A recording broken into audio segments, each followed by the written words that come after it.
Praise the lord. ఒక అద్భుతమైనటువంటి సాక్ష్యం మీరు వినాలని చెప్పి నేను ఆశపడుచున్నాను. ప్రతి నెల మొదటి శుక్రవారం అద్భుతమైనటువంటి సంపూర్ణ రాత్రి ప్రార్థన జరుగుతూ ఉన్నది. మరి తల్లిదండ్రులు ఆ సంపూర్ణ రాత్రి ప్రార్థనలో ఏకీభవించి రాత్రంతా దేవుని స్తుతించారు. అలా స్తుతించి దేవునిలో ఒక కార్యం కొరకు ఎదురు చూశారు. వాళ్ళు తెల్లవారేసరికి మరి వాళ్ళ కుమార్తెకి అద్భుతమైనటువంటి జాబు, 10 lakhs ప్యాకేజ్ తోటి చక్కటి జాబుని దేవుడిచ్చాడు. ఆ కుమార్తె ఇంటర్వ్యూకి వెళ్ళినప్పుడు అక్కడ అందరూ కూడా చాలా ఎక్స్పీరియన్స్డ్ వాళ్ళు ఉన్నారు. 250 మెంబర్స్ పైనే వచ్చారు.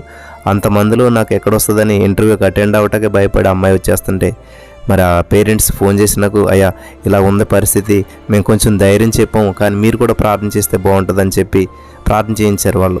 ఎస్ఐ నీకు వందనాలు, మరి ఆ బిడ్డ విషయంలో జాబ్ ఇచ్చినందుకు వందనాలు అని చెప్పి చిన్న ప్రార్థన చేశాం. మరి దేవుడు వాళ్ళ తల్లిదండ్రులు చేసినటువంటి ఆ స్తుతి, ఆల్ నైట్ ప్రేయర్లో చేసినటువంటి మరి ఆ స్తుతి, అలాగే ప్రార్థన, మరి ఈ అందరి కన్ఫెషన్, నమ్మకాన్ని, విశ్వాసాన్ని లేని ఉన్నట్టు పలకడం చూసి దేవుడు ఒక అద్భుతమైన కార్యాన్ని వాళ్ళ జీవితంలో చేశాడు. వాళ్ళ ద్వారానే ఆ సాక్ష్యాన్ని మనం విందాం. ప్రైజ్ లాడ్ బ్రదర్, అందరికీ ప్రైజ్ లాడ్ అండి.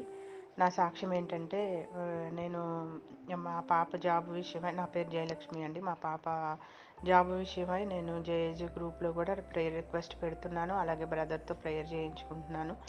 అయితే ఈ రాత్రి ఆల్ నైట్ ప్రేయర్లో 3 జనవరి నుంచి మేము ఉన్నప్పుడు నేను ఫిబ్రవరిలో జరిగిన ఆల్ నైట్ ప్రేయర్లో నేను ఏమనుకున్నానంటే, పేపర్ మీద రాసి పెట్టుకొని మేము ఏదో గొప్ప కార్యం చూడాలి, మా పాప జాబు రావాలని గట్టిగా నేను స్తుతి చేస్తూ ఉన్నాను. బ్రదర్ చెప్పినవి, అలాగే మీరు ఎవరు పంపించిన సాక్ష్యమైన విని దాన్ని నేను ఫాలో అవుతూ ఉంటాను. నేను రాసుకొని ప్రేయర్ చేశాను, జాబ్ ఇచ్చినందుకు వందనాలు తండ్రి అని. అలాగే మనం దశంభాగం ఇచ్చినప్పుడు కూడా గ్రో కమ్ బ్యాక్ అని చెప్పింది, నేను అప్పటి నుంచి ఫాలో అవుతూ ఉన్నాను, స్తుతి చేస్తూ ఉన్నాము.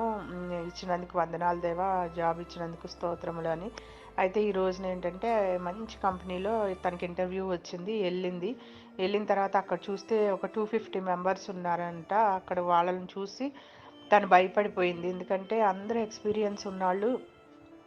మరి నాకైతే ఈ జాబ్ రాదు, నేను తిరిగి బస్ వచ్చేస్తున్నానని చెప్పినప్పుడు మేము ఏమన్నామంటే, దేవుడు ఉన్నాడమ్మా, ఏమీ కాదు, నువ్వు అటెండ్ అయితే అవ్వు, నీకు వస్తుంది జాబు, ఒకవేళ రాకపోయినా పర్లేదు, ఏదైనా దేవుని చిత్తము, మేమైతే స్తుతి చేస్తూ ఉంటాం, నువ్వు వెళ్ళి అని పంపించినప్పుడు దేవుడు అద్భుతకరమైన రీతిలో ఏమైందంటే, అక్కడ ఉన్న వాళ్ళందరితో మీరు మాట్లాడండి దేవుడా, మీరు ముందుగా వెళ్ళండి, మీరు ఇచ్చినందుకు వందనాలు అని చెప్పిన విధంగానే అక్కడ ప్రతి రౌండ్లోనూ 4 రౌండ్లు జరిగితే 4 రౌండ్లో కూడా అందరూ మంచిగా మాట్లాడి, నువ్వు బాగా చెప్పావమ్మా అని చెప్పేసి చాలామందిని పంపించేస్తూ ఉన్నారండి. తన ముందే తను కూడా అలాగే వెళ్ళిపోతారేమో నేను కూడా అని అనుకుంటూ ఉండగానే, గొప్పగా దేవుడు అద్భుతం చేసి నీకు జాబ్ ఇస్తున్నాను, ఒక 1 వీక్లో నీకు ఆఫర్ లెటర్ వస్తుంది, నీకు వచ్చేసింది అని చెప్పారండి.